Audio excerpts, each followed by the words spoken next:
Jadi kita kemarin terakhir kita di bab muraqabah kita membahas tentang beda niat, bolehnya beda niat antara imam dan makmum. Hal ini pernah terjadi di zaman Nabi Shallallahu Alaihi Wasallam yang dilakukan oleh salah seorang sahabat Rasulullah yang dikenal namanya Mu'ad bin Jabal. Mu'ad bin Jabal ini beliau berjamaah bersama dengan Rasulullah Sallallahu Alaihi Wasallam. Beliau menjadi makmumnya, kemudian pulang ke kaumnya dan beliau didapuk menjadi imam, sehingga beliau sholat di masjid bersama Nabi. Setelah itu pulang di kampungnya dan beliau menjadi imam.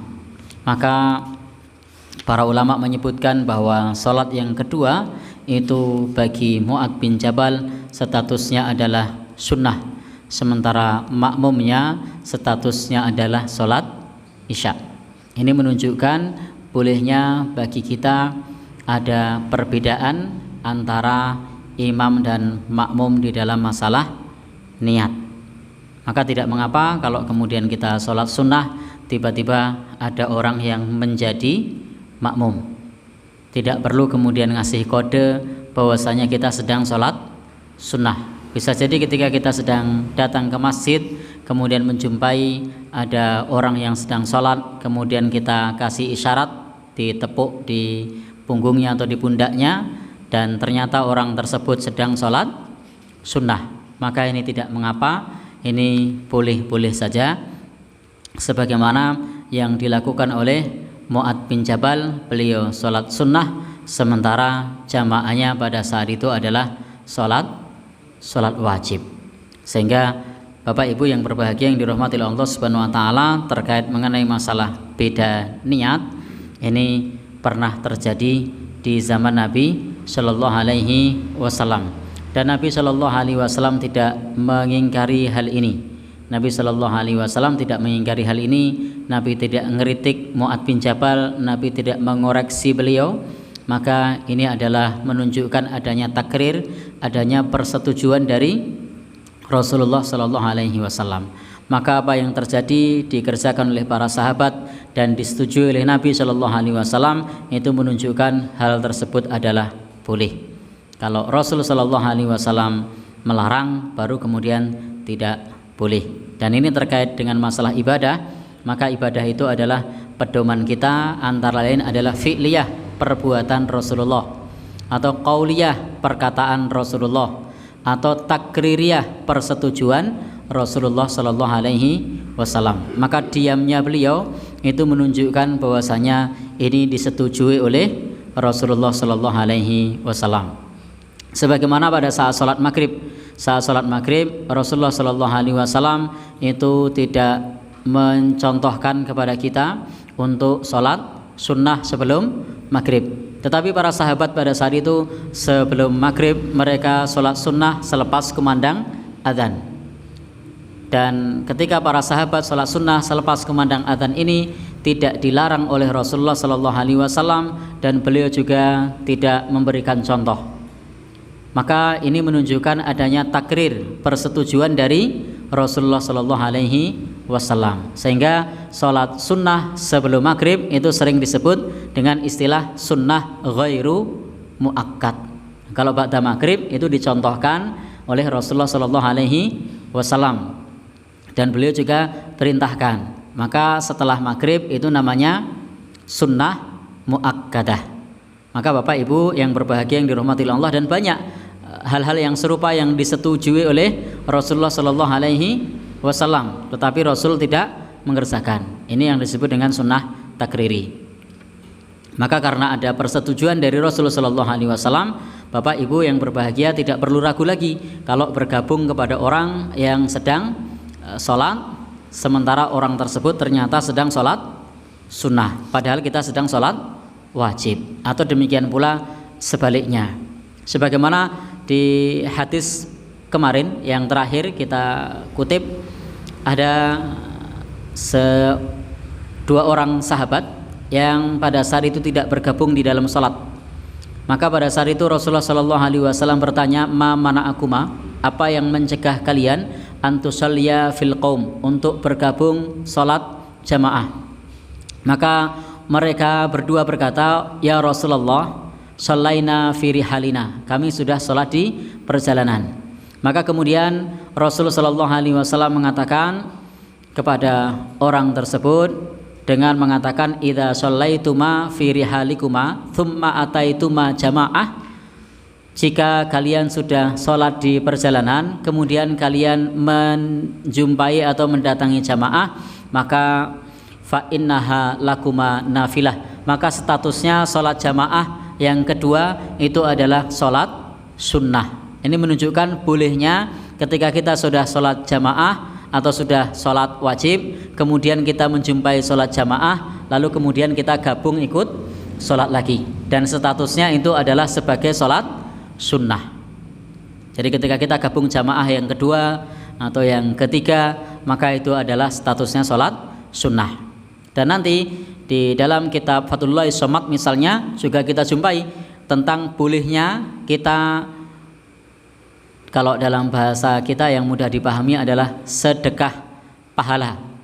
Ada orang yang sedang sholat sendiri, sementara kita tadi sudah sholat wajib, sudah berjamaah, tapi kita lihat teman kita sedang sholat sendiri, maka kemudian kita gabung bersamanya. Maka saat kita gabung bersamanya tadi, statusnya bagi kita, kita sedang sholat sunnah. Dan tadi yang sholat sendiri tadi menjadi sholat berjamaah, yang tadinya mendapatkan 1 derajat menjadi mendapatkan 27 derajat, dan dia masih bisa mengerjakan sholat wajib, sementara orang yang mendampinginya tadi statusnya adalah sholat sunnah. Orang yang mendampinginya tadi statusnya adalah sholat sunnah, dan ini boleh, ini tidak mengapa kalau mau melakukan hal tersebut. Bapak Ibu yang berbahagia yang dirahmati Allah Subhanahu wa taala, secara terperinci terkait bab ini kemarin sudah kita bacakan dalilnya dan juga ikhtilaf di kalangan para ulama terkait hal ini. Baik Bapak Ibu yang berbahagia yang dirahmati Allah Subhanahu wa taala, di bagian berikutnya adalah tentang masalah jenis salatnya. Apakah boleh? Apakah disyaratkan di dalam salat tersebut untuk sama antara sholatnya imam di dalam dan makmum di dalam jenis sholatnya? Contoh, zuhur makmumnya zuhur, asar makmumnya asar. Kalau tadi kan sunnah dengan wajib. Kalau sama-sama wajib, apakah boleh imamnya sholat zuhur, makmumnya sholat asar, atau imamnya sholat asar, makmumnya sholat zuhur? Apa mungkin hal ini bisa terjadi? Mungkin. Ketika kita sedang dalam perjalanan, kemudian kita hadir di masjid, tadi belum sholat zuhur, sementara di sana sudah sholat asar, sudah iqomah, dan pada saat kita di sana berarti saat itu kita belum sholat zuhur, sehingga kita menjadi makmum, statusnya sholat zuhur, imamnya sholat asar. Demikian pula mungkin juga sebaliknya, imamnya sholat asar, makmumnya sholat zuhur, itu juga mungkin. Bagaimana ini bisa terjadi? Misalnya tadi pada saat zuhur ketiduran, sehingga Bapak dan saudara yang berbahagia yang dirahmati Allah Subhanahu wa taala, sehingga imamnya sholat asar, makmumnya sholat zuhur. Begitu sudah bangun, ternyata pada saat bangun tidur sudah terdengar adzan asar, ke masjid dikiranya sholat zuhur, lihat jam, loh jam sekian, ini tidurnya kelamaan. Nah, maka pada saat itu dia sebagai makmum statusnya sholat zuhur, imamnya sholat asar. Itu bisa terjadi. Atau kalau tidak ketiduran, bisa jadi pada saat tadi sholat zuhur itu belum wudu. Nah, begitu asar ingat, oh tadi saya belum wudu, seingat saya tadi sholat duha, kemudian saya gabung sholat zuhur, dan kalau saya ingat-ingat tadi setelah sholat duha sudah batal, berarti tadi saya zuhur belum wudu. Nah, dan ternyata sudah menjumpai waktu asar. Apa yang bisa kita kerjakan? Kita gabung bersama jamaah, imamnya sholat asar, makmumnya sholat zuhur. Apakah hal ini boleh? Bapak dan saudara yang berbahagia yang dirahmati Allah Subhanahu wa taala, di sini wa minal ulama man qol, Dan di antara para ulama ada orang yang berpendapat tidak disyaratkan, maka tidak disyaratkan untuk sama dalam jenis sholat. Maka dibolehkan bagi kita untuk sholat asar di belakang orang yang sedang sholat duhur, atau sholat duhur di belakang orang yang sedang sholat asar. Demikian pula bolehnya kita sholat isya di belakang orang yang sedang sholat maghrib atau sebaliknya. Ini dibolehkan. Bapak dan saudara yang berbahagia yang dirahmati Allah Subhanahu wa taala, wa idza jaza, apabila dibolehkan ayusallil fardhah khalfan nafilah, salat wajib di belakang orang yang salat sunnah, maka tentu pula wa kadzalika, demikian pula ikhtilaful ism la yadur, berbeda dalam nama salat, berbeda dalam jenis salat, itu tidak mengapa. Wa hadzal qaul ashah, dan inilah pendapat yang benar. Maka Bapak dan saudara yang berbahagia yang dirahmati Allah Subhanahu wa taala, dan ini mungkin terjadi. Sehingga penulis kitab ini, pensyarah kitab ini lebih condong kepada bolehnya salat berbeda jenis salat, antara zuhur dengan asar, atau asar dengan zuhur, atau asar dengan maghrib, atau maghrib dengan isya. Karena sesuatu mungkin terjadi pada saat hal tersebut dikerjakan. Kita ini masih manusia biasa yang kadang lupa, yang kadang ketiduran, yang kadang dalam perjalanan, sehingga ada saat-saat seperti itu. Atau bisa jadi Bapak dan saudara yang berbahagia yang dirahmati Allah Subhanahu wa taala lupa, masih mungkin lupa karena kesibukan yang menumpuk di satu ruangannya kedap suara, di situ di depan monitor, pekerjaan sedang deadline yang dia harus mengerjakan hal tersebut selesai besok pagi. Maka kadang-kadang pekerjaan itu meskipun sudah dikerjakan lama, rasanya baru sebentar, karena ruangannya di kantor kedap suara, tidak terdengar suara adzan. Perasaan baru sebentar, melihat jam, loh sudah kelewat sholatnya. Nah, ternyata sudah sholat berikutnya. Ini sangat memungkinkan kondisi hal tersebut terjadi. Maka Bapak Ibu yang berbahagia yang dirahmati Allah Subhanahu wa taala, di dalam hal ini yang bisa kita lakukan adalah, Bapak Ibu yang berbahagia, sebagaimana pensyarah kitab ini menjelaskan kepada kita, hendaknya kalau kita pada saat zuhur misalnya tadi ingat sholaitu dzuhra, aku sholat zuhur, atau annaka sholaitad dzuhra, bahwasanya engkau tadi telah melaksanakan sholat zuhur bi ghairi wudu, belum wudu, dan baru ingat setelah masuk waktu isya. Mungkin saja baru ingat setelah masuk waktu isya, oh tadi siang tak eling-eling aku urung wudu, atau wudu sudah batal, dikira belum batal, setelah diingat-ingat tadi sudah batal. Maka penulis kitab ini mengatakan udkhul ma'al imam, dan masuklah, bergabunglah bersama imam dan sholat zuhur. Jadi imamnya sholat isya, makmumnya sholat zuhur. Anta niyatuka, engkau hendaknya niatmu itu adalah sholat zuhur. Wal imam, sementara imam niyatuhul isya, niatnya sholat isya. Wala yadur, dan tidak mengapa. Jadi tidak mengapa imam sholat isya, sementara kita jadi makmum, kita sholat zuhur, karena tadi siang sholat zuhurnya belum wudu, maka perlu diulang, dan ini diperbolehkan. Dan ini tidak jadi masalah karena rokaatnya sama-sama 4. Rokaatnya sama-sama 4. Lalu bagaimana kalau misalnya kita belum sholat asar lalu sudah masuk waktu maghrib? Ini juga tidak masalah karena statusnya sama dengan orang sholat masbuk. Statusnya sama dengan orang yang sedang sholat masbuk. Begitu imam itu sudah salam di rakaat ketiga, sementara kita sedang sholat asar, nah, apa yang kita kerjakan? Kita bangkit menuju rakaat ke-4, nambah 1 lagi. Kita bangkit menuju rakaat ke-4, nambah 1 lagi. Sehingga tidak jadi masalah berbeda niat antara imam dan makmum. Yang jadi masalah seringkali yang menjadi pertanyaan itu bagaimana kalau maghrib dengan isya. Itu sering menjadi pertanyaan, bagaimana kalau maghrib dengan isya. Kalau misalnya maghrib dengan isya, berarti maghrib itu berapa rakaat? 3, isyanya 4. Kalau kita telat, mending pada saat kita gabung sholat isya, sedangkan kita waktu itu niatnya maghrib karena di perjalanan, dan ternyata kita baru dapat 1 rakaat imam salam, itu tidak jadi soal, tinggal nambah 2. Baru dapat 2 rakaat, ternyata imam salam, tidak jadi soal. Kenapa?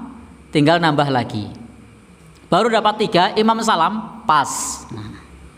Kan kita tadi niatnya sholat maghrib. Apakah boleh kemudian kita nunggu?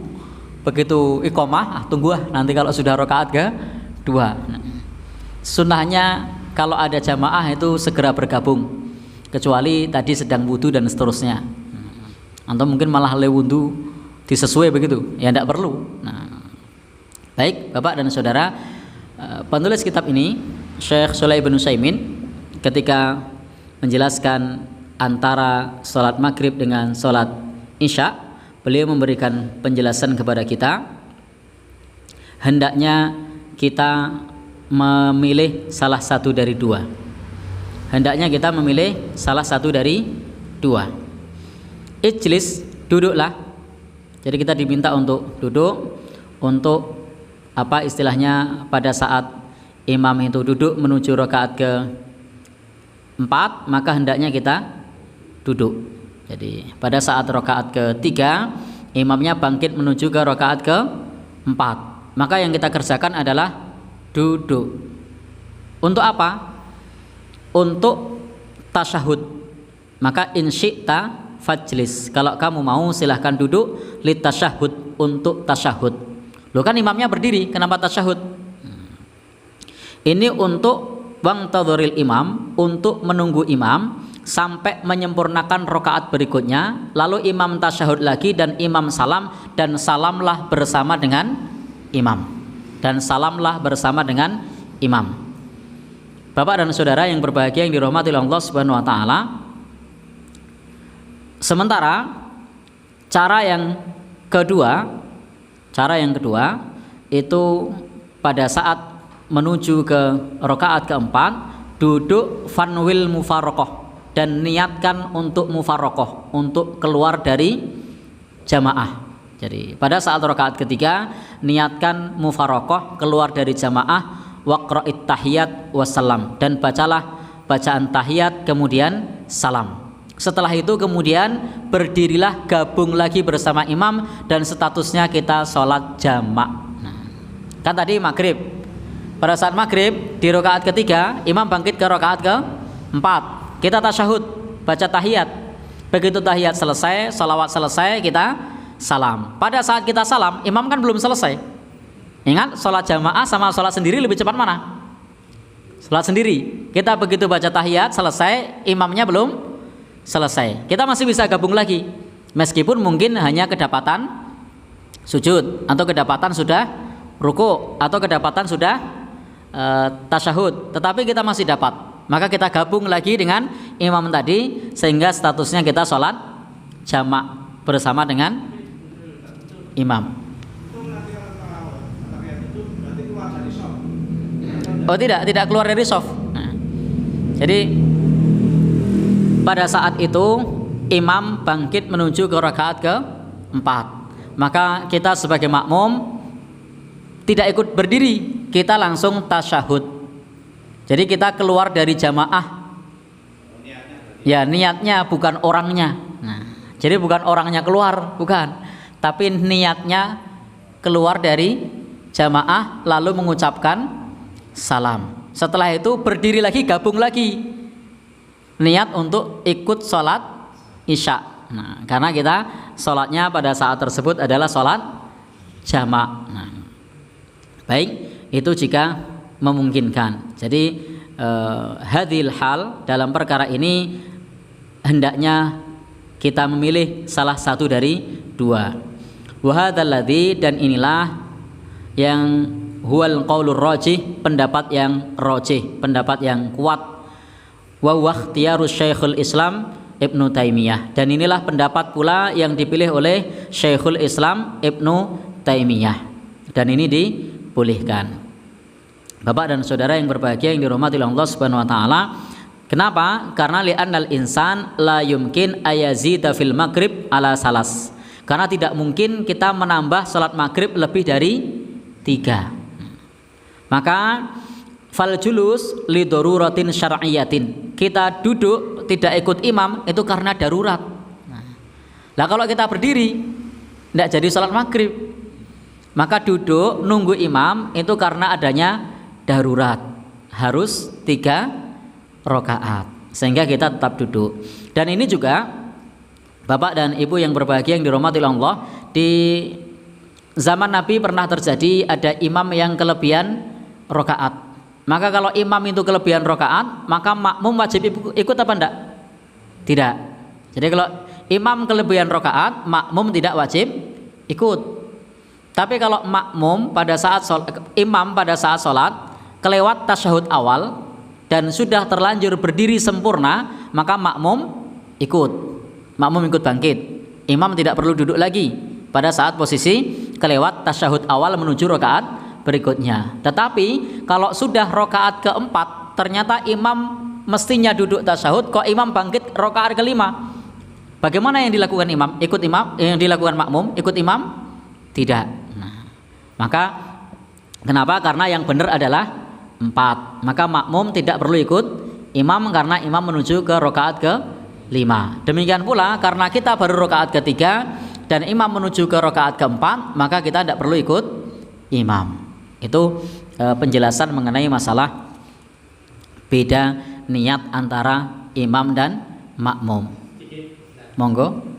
Kewajiban sang makmum itu kan mengingatkan. Ya. Apabila imam lupa. Ya. Imam sudah genap rakaatnya, Ya. tapi masih berdiri. Ya. Kan harusnya kewajiban si makmum subhanallah gitu. Ya. Ya, terima kasih. Jadi di antara yang dianjurkan bagi makmum itu adalah untuk mengingatkan imam dengan bacaan tasbih. Nah, jadi kewajiban makmum mengingatkan imam dengan bacaan tasbih. Subhanallah. Wa inna bahu syai', jika imamnya tertimpa sesuatu seperti kelebihan, seperti ketambahan sesuatu, maka ucapkanlah subhanallah. Nah, maka pada saat ucapkan subhanallah, imam wajib kembali. Tapi imamnya sudah sepuh, ora krungu. Subhanallah, ora krungu, terus saja. Gimana, Pak? Ya. Maka dalam posisi itu makmum tidak wajib ikut. Nah, jadi imamnya sudah sepuh, gerakannya alun-alun begitu kan. Subhanallah. Kok ora bali? Subhanallah. Ya wis lah ora krungu. Jadi baik, atau tidak paham juga bisa. Jadi imam yang tidak paham, salahku apa yo? Masih beruntung dia tidak bilang salah kula nopo. Kalau dia bilang begitu malah batal. Dia bingung salahnya apa. Jadi subhanallah jalan terus karena dia tidak tahu di mana salahnya. Seingat dia baru 4, tapi makmumnya ingat itu sudah 5, sehingga di subhanallah tidak merasa. Nah, saya tidak salah kok, lanjut dia. Atau juga tidak dengar, itu mungkin juga terjadi. Ini hal-hal yang sifatnya manusiawi. Tetapi memang sebagai makmum kita punya kewajiban untuk mengingatkan imam. Baik, Bapak Ibu yang berbahagia yang dirahmati Allah Subhanahu wa taala. Di bagian berikutnya adalah bab wa tuqimus shalah, dan bab melaksanakan salat. Di sini ada namanya arkanus shalah, ada rukun-rukun salat. Bapak Ibu yang berbahagia yang dirahmati Allah, wal arkan dan rukun-rukun salat itu adalah perkataan juga perbuatan. Jadi ada perkataan juga perbuatan yang lahir dari dalam hati. Maka tidak sah salat tanpa rukun salat. Jadi rukun itu kalau kita membaca ibadah, sementara dalam ibadah itu disebutkan rukun, maka rukun itu tidak boleh ditinggalkan. Nah, rukun ini sifatnya adalah tidak sah kalau kita tinggalkan rukun salat. Baik, di antara rukun salat tersebut apa? Niat sudah berlalu. Nah, gimana? Takbiratul ihram. Maka ini juga termasuk rukun. Ayyaqulal insan indat dukhuli fis shalah. Hendaknya kita ketika masuk pada saat salat mengucap Allahu Akbar. Jadi kita mengucap Allahu Akbar. Falau nasiyal insan, jadi kalau kita lupa mengucap takbiratul ihram, maka fasolatuhu ghairu sahihah, maka salatnya tidak sah. Sehingga tidak boleh kita salat tanpa takbiratul ihram. Maka kalau kita salat, maka hendaknya dengan terlebih dahulu membaca takbiratul ihram. Ini salat yang dari awal. Kalau masbuk segera gabung ikut bersama imam. Ini salat yang dari awal. Maka kalau salat dari awal, takbiratul ihram terlebih dahulu.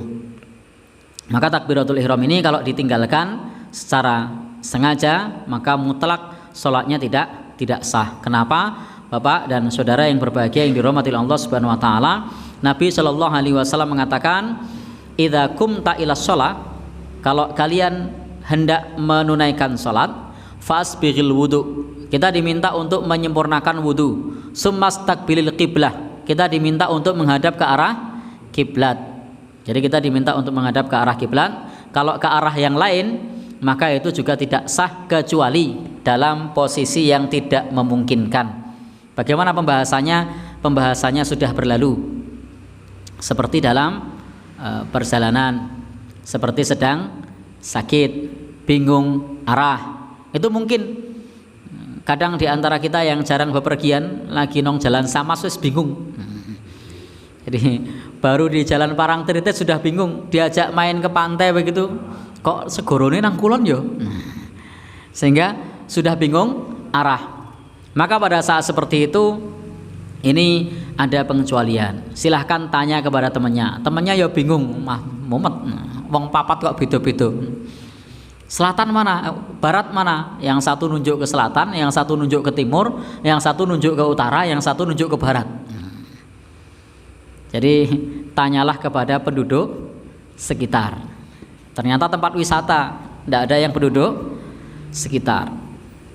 Nah, sudah, sholat sesuai dengan yang diyakini. Kalau ada musola, lihat arah kiblatnya.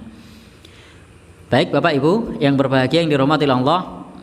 Lalu kemudian fakabir takbir. Fala budda minat takbir, maka wajib hukumnya takbir. Wa kana Nabi sallallahu alaihi wasallam mudawaman ala dzalika. Karena Nabi sallallahu alaihi wasallam dahulu mesti seperti itu. Jadi kalau salat Nabi sallallahu alaihi wasallam selalu mengawali dengan takbir. Tidak pernah tidak. Jadi beliau selalu takbir. Maka menunjukkan takbiratul ihram itu tidak boleh ditinggalkan. Jadi takbiratul ihram tidak boleh ditinggalkan. Nah, kalau salat bersama imam, takbiratul ihram itu hendaknya imam terlebih dahulu, baru kemudian kita takbiratul ihram. Tidak boleh mendahului imam. Bapak dan saudara yang berbahagia yang dirahmati Allah Subhanahu wa taala, ibu-ibu insyaallah dirahmati Allah Subhanahu wa taala, ini adalah takbiratul ihram. Lafadznya adalah Allahu Akbar dan ada beberapa variasi takbir, nanti bisa dibaca sendiri di dalam kitab Sifat Salat Nabi, atau bagi Bapak Ibu yang punya HPT bisa dibuka di HPT juga ada. Di situ pertama misalnya sejajar dengan bahu atau sejajar dengan daun telinga. Jadi hatwan mangkibai, sejajar dengan bahu, bisa pula sejajar dengan daun telinga. Itu diantara variasi yang bisa kita kerjakan. Dua-duanya boleh. Sekali waktu sebahu, sekali waktu daun telinga juga boleh. Baik, kita langsung masuk ke pembahasan berikutnya.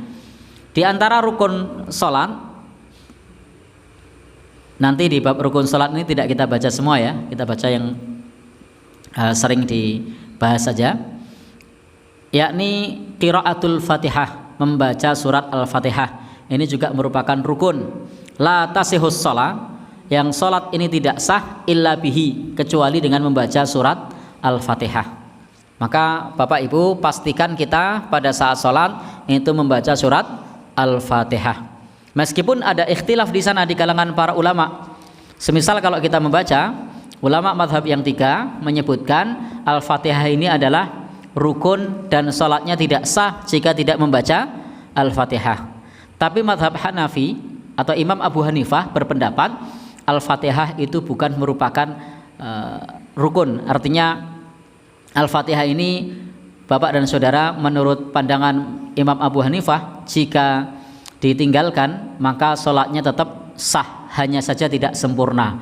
Karena bagi Imam Abu Hanifah dalam mazhab Hanafi itu yang diambil bukan membaca Al-Fatihah, tapi faqra ma tayassara ma'aka minal Quran. Jadi kalau sudah membaca beberapa ayat maka sholatnya sudah sah meskipun tidak sempurna kalau tidak membaca Al-Fatihah. Itu dalam pandangan mazhab Hanafi.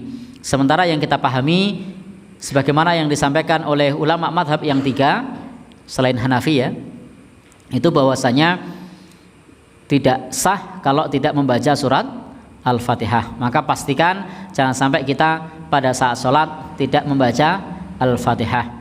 Nabi Shallallahu Alaihi Wasallam mengatakan, la sholata liman lam yaqra bi Fatihatil Kitab. Tidak ada sholat bagi orang yang tidak membaca surat Al-Fatihah. Jadi beliau mengatakan la sholata, tidak ada sholat. Ini dimaknai bahwasanya sholatnya tidak sah kalau tidak membaca surat Al-Fatihah. Wa qala, dan beliau berkata, wa kullu sholatin atau kullu sholatin, di setiap sholat la yaqra fiha bi ummil kitab atau bi ummil Quran fahuwa khidaj. Nabi mengatakan setiap sholat, beliau mengatakan kullu sholatin, setiap sholat la yaqra fiha, yang tidak dibacakan padanya bi ummil kitab, dengan ummul kitab, atau bi ummil Quran, atau dengan ummul Quran.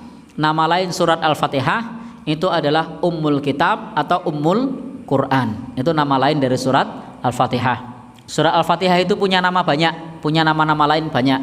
Ada As-Sab'ul Masani, ada Fatihatul Kitab, ada ummul kitab, ada ummul Quran, ada Asy-Syifa, ada Az-Dzikr, ada macam-macam. Dan ini disebutkan selama tidak dibacakan ummul kitab atau ummul Quran, fahiya khidaj, ay fasidatun ghairu sahihah. Maknanya adalah rusak dan tidak sah. Jadi kalau tidak membaca surat Al-Fatihah maka sholat tersebut rusak dan tidak sah. Kenapa?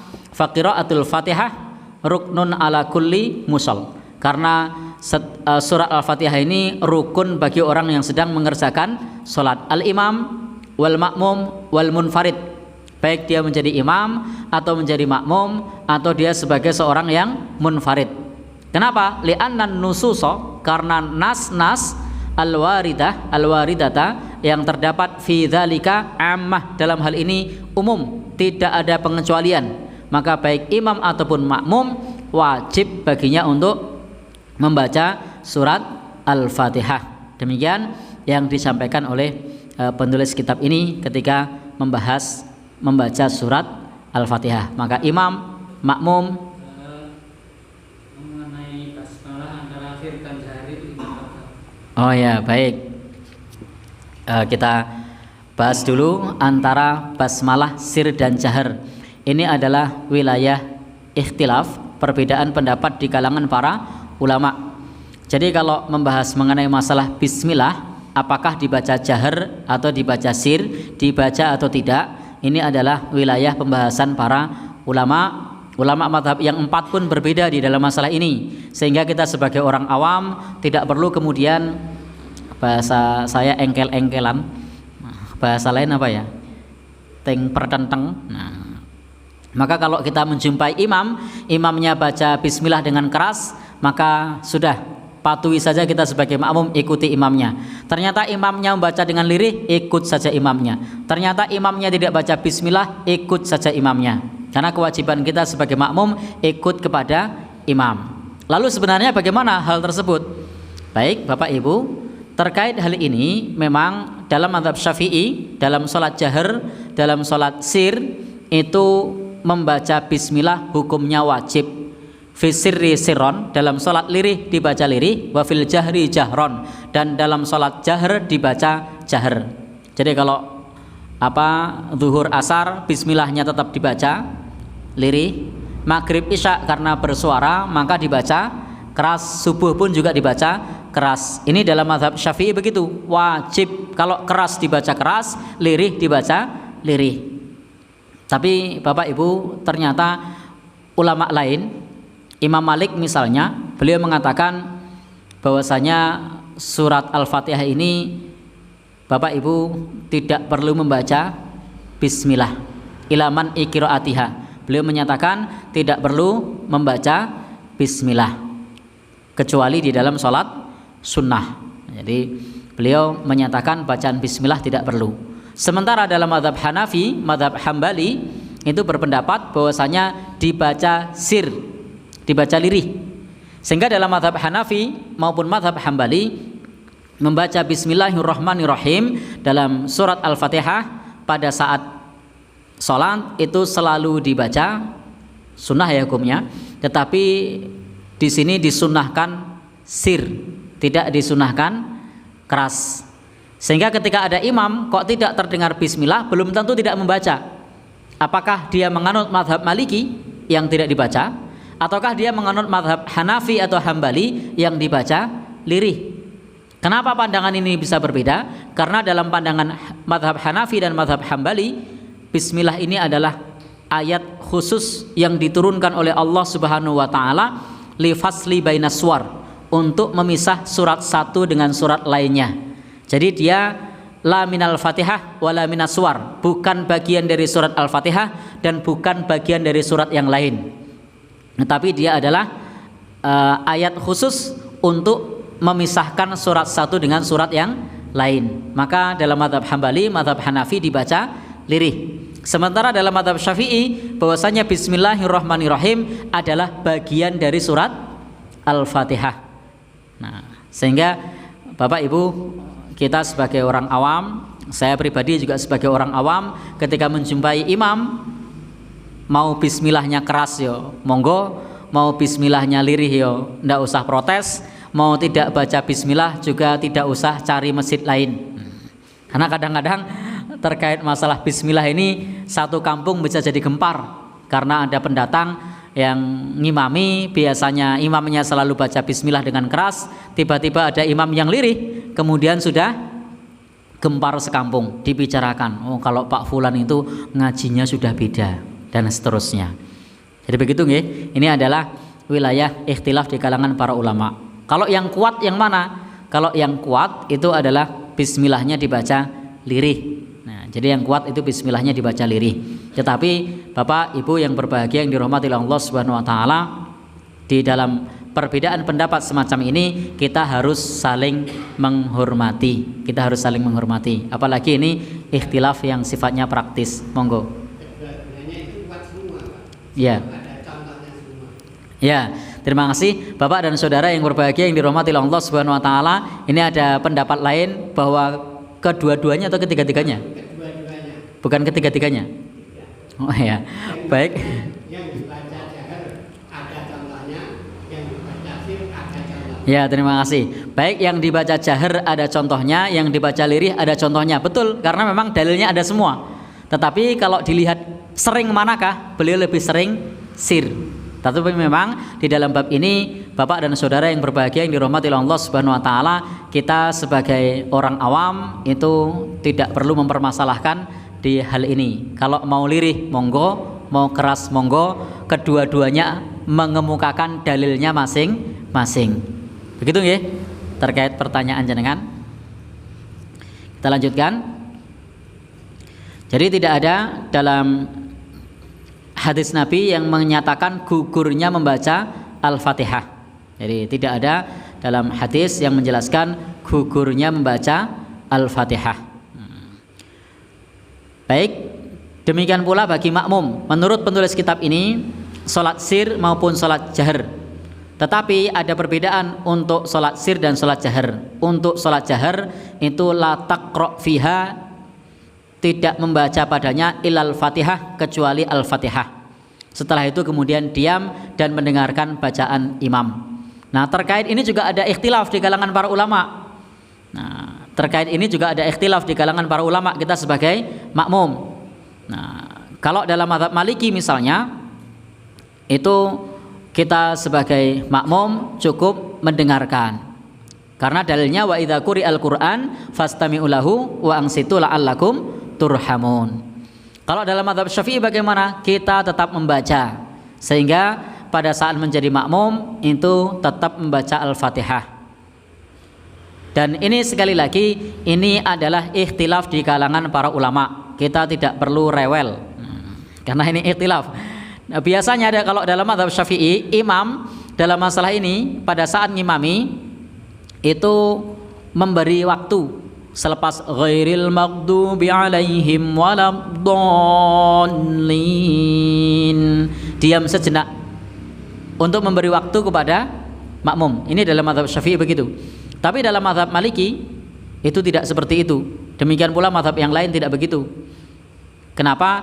Karena ada dalil lain yang dikemukakan. Apa dalilnya? Wa idza quri'al Qur'an fastami'u lahu wa ansitu la'allakum turhamun. Kalau dibacakan Al-Qur'an, maka dengarkanlah, perhatikanlah agar mendapat rahmat. Sementara kalau di HPT itu tetap membaca, mengikuti. Nah, tapi saya lihat jamaah Muhammadiyah itu rata-rata tidak membaca.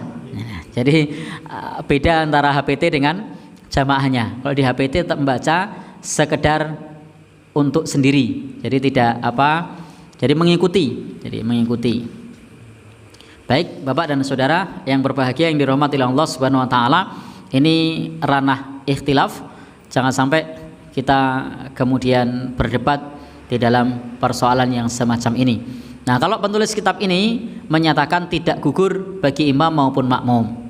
Kalau pada saat sholat sir dan kita menjadi makmum, maka la taqra fiha illal Fatihah. Jangan membaca apa-apa, jangan membaca surat. Yang membaca adalah membaca surat Al-Fatihah. Wa taskut, dan diamlah, wa tasma' liqiraati imam. Jadi dan dengarkanlah bacaan imam. Maka tidak boleh membaca kecuali membaca Al-Fatihah. Setelah itu kemudian mendengarkan imam. Jadi ini keragaman pendapat di kalangan para ulama. Pastinya para ulama punya kombinasi dalil yang beragam. Kalau saya secara pribadi biasanya ketika sholat, kalau saya jadi makmum, saya memilih mendengarkan. Karena ayat tadi wa idza quri'al Qur'an fastami'u lahu wa ansitu la'allakum turhamun. Tetapi kalau kemudian ada yang membaca, saya juga tidak protes. Kok kamu baca? Nah, karena memang ini sekali lagi butuh kedewasaan. Apalagi ini ikhtilaf tataran praktis dalam hal ibadah yang itu ada contohnya. Jadi tataran praktis yang ada contohnya itu tidak jadi soal. Apalagi ikhtilaf di sini adalah kalangan para fuqaha, kalangan para ulama kibar juga terjadi perbedaan pendapat di dalam hal ini. Baik, Bapak dan Saudara yang berbahagia yang dirahmati Allah Subhanahu wa taala, tetapi berbeda bagi kita ketika kita menjadi makmum masbuk. Jadi kalau kita menjadi makmum masbuk, maka tidak membaca Al-Fatihah itu hukumnya sah kalau kita rukuk bareng imam. Nah, jadi tadi statusnya adalah yang tidak membaca Al-Fatihah tadi jika kita gabung dari awal. Kalau ternyata kemudian imam sudah rukuk, maka kita gabung bersama imam. Pada saat imam itu sudah rukuk, maka kita tetap dihitung mendapatkan rokaat, mendapatkan 1 rokaat.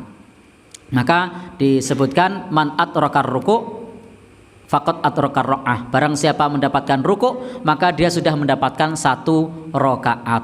Jadi kalau masbuk tidak perlu dipikirkan, aku mau baca Al-Fatihah pas ruku yo. Tidak perlu. Kenapa? Dulu di zaman Nabi ini pernah terjadi. Ma akhrajahul Bukhari, yang diriwayatkan dari Imam Bukhari dari sahabat Abu Bakar, semoga Allah meridhoinya. Annahu dakhala wa Rasulullah sallallahu alaihi wasallam raqi' fil masjid. Pada saat sahabat Abu Bakar masuk ke masjid, dan pada saat itu Rasul sallallahu alaihi wasallam ngimami dan Rasul sedang rukuk. Maka sahabat Abu Bakar ini fa asra'a wa raka'a. Beliau bersegera dan langsung rukuk qabla ayat khulafis shaf, sebelum masuk shaf. Summa dakhala fis shaf, dan masuk ke dalam shaf dalam keadaan rukuk. Jadi masuk ke pintu begitu, kok sudah rukuk, lalu Allahu Akbar, rukuk di depan pintu, jalan. Nah, gabung ke shaf sambil jalan. Kenapa? Supaya tidak ketinggalan rukuk. Ini yang melakukan adalah sahabat Abu Bakar. Nah, jadi rukuknya sambil jalan. Ya Allah Akbar, kan sudah rukuk, berarti tidak ketinggalan rakaat. Nah, sudah rukuk dan tidak ketinggalan rakaat. Itu yang melakukan sahabat Abu Bakar. Nah, kemudian falamma sallama, ketika Nabi sudah salam, Nabi SAW berkata, ayyukumul ladzi shana'a hadza? Apakah engkau wahai Abu Bakar yang melakukan ini? Maksudnya tadi salat sambil rukuk sambil jalan. Qala Abu Bakrin, ana ya Rasulullah, betul saya wahai Rasulullah. Maka Rasul mengatakan, zadakallahu hirsan wala ta'ud. Semoga Allah menambahkan kamu semangat dan jangan kamu ulang. Jadi beliau Shallallahu Alaihi Wasallam mengatakan, memberikan apresiasi semangatnya untuk tidak ketinggalan rakaat, tapi beliau mengatakan jangan diulang. Ini menunjukkan tidak batal. Ini menunjukkan tidak batal. Dan beliau mengatakan wala ta'ud, jangan diulang. Jangan diulangnya yang mana? Yang rukuk sambil jalan. Tapi Abu Bakar tidak disuruh ngulang, tidak disuruh nambah. Berarti tetap dapat 1 rakaat. Sehingga Bapak Ibu sudah tidak ada kuotanya untuk mengikuti, karena Rasul mengatakan wala ta'ud, jangan diulang. Nah, kalau Rasul tidak mengatakan wala ta'ud, mungkin saat ini sering kita jumpai pemandangan orang rukuk dari depan pintu. Kenapa? Dalilnya ada. Sahabat melakukan. Tapi ternyata Rasul mengatakan wala ta'ud, jangan kamu ulangi. Maksudnya jangan diulang terlambat tadi. Ya, jangan diulang rukuk sambil jalannya tadi. Oh ya, dalam keadaan terlambat ya. Baik. Sehingga di sini menunjukkan bahwa sahabat Abu Bakar pada saat itu karena cepatnya, kemudian khawatir terlambat, maka langsung rukuk sebelum sampai ke shaf. Dan ini semangat, beliau tidak ingin terlambat, ingin dapat rakaat. Maka Nabi mengatakan jangan diulang mengerjakan seperti ini, rukuk sebelum masuk ke shaf. Kenapa? Karena Nabi mengatakan idza ataitumus shalah, kalau kalian mendatangi salat, famshu ilas shalah wa alaikumus sakinah. Berjalanlah menuju salat dan kalian dalam keadaan tenang. Berarti kan tergesa-gesa. Kalau langsung rukuk melaku. Nah, padahal dianjurkan untuk dalam keadaan tenang. Tidak tergesa-gesa.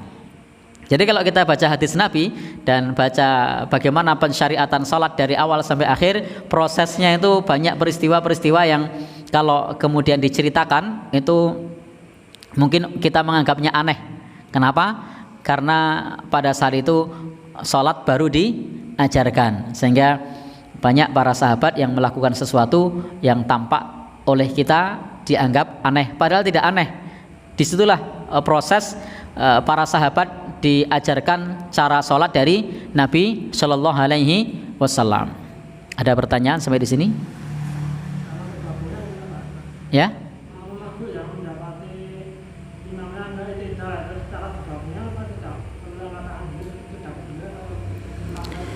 Oh ya, terima kasih. Baik, kalau kita menjumpai imam dalam keadaan iktidal atau dalam keadaan rukuk atau dalam keadaan sujud, apa yang perlu kita lakukan? Nabi SAW mengatakan wa idza raka'a farka'u. Kalau imam rukuk, rukuk. Wa idza sajada fasjudu. Kalau imam sujud, sujud.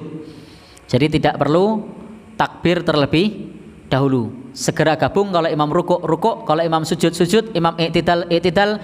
Imam tasyahud, tasyahud. Imam tawaruk, tawaruk. Imam iftiros, iftiros. Segera ikuti apa yang dikerjakan oleh imam. Kenapa? Karena pada hakikatnya setelah kita kehilangan rukuk, itu rokaat sudah tidak dihitung. Nanti dihitung kalau sudah masuk rokaat berikutnya. Loh, kenapa rokaat tidak dihitung kok kita ikut? Disitulah berkah sunnah Rasulullah. Jadi meskipun tidak dihitung sebagai rokaat, tapi sunnah itu, mengerjakan sunnah itu berpahala. Ini mengerjakan sunnah itu berpahala. Maka Bapak dan Saudara yang berbahagia yang dirahmati Allah, kalau sunnah itu masih bisa kita kerjakan, kerjakan. Karena mengerjakan sunnah itu berpahala. Termasuk kalau kita adzan. Adzan itu disunnahkan pada saat hayya 'alas shalah, hayya 'alal falah, itu tengok kanan, tengok kiri. Kalau ditanya faidahnya untuk saat ini tidak ada. Kenapa? Karena saat ini adzannya sudah pakai pengeras suara. Lah kalau dulu apa faidahnya? Faedahnya agar orang yang di kanan dan di kiri mendengar. Lalu kalau kita adzan, tengok kanan tengok kiri bagaimana? Itu dalam rangka napak jejak salafus soleh, tuntunan Nabi Shallallahu Alaihi Wasallam, dalam rangka untuk mengamalkan sunnah. Itu boleh, tidak mengapa. Atau seperti sekarang orang belajar memanah. Sekarang kan zamannya ini apa namanya? Mundu, pistol. Belajar panah tidak ada faedahnya.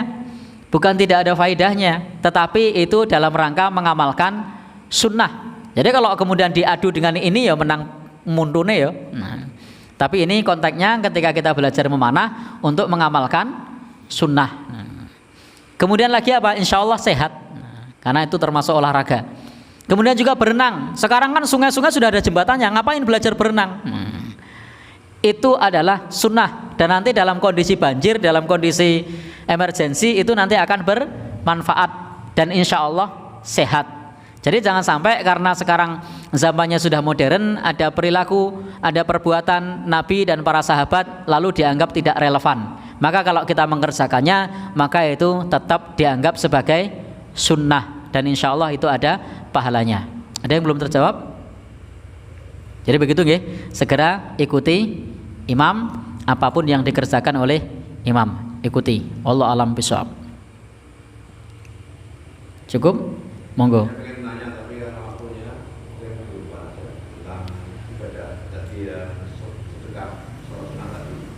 Nggih. Oh ya, minggu depan ini? Oh ya, insya Allah. Baik. Untuk minggu depan akan kita bahas. Kalau perlu nanti kita bawakan kitabnya, nggih, biar nanti lebih rinci di dalam membaca dalilnya. Begitu nggih. Wallahu a'lam bishawab. Subhanakallahumma wa bihamdika asyhadu an la ilaha illa anta astaghfiruka wa atubu ilaik. Wassalamualaikum warahmatullahi wabarakatuh.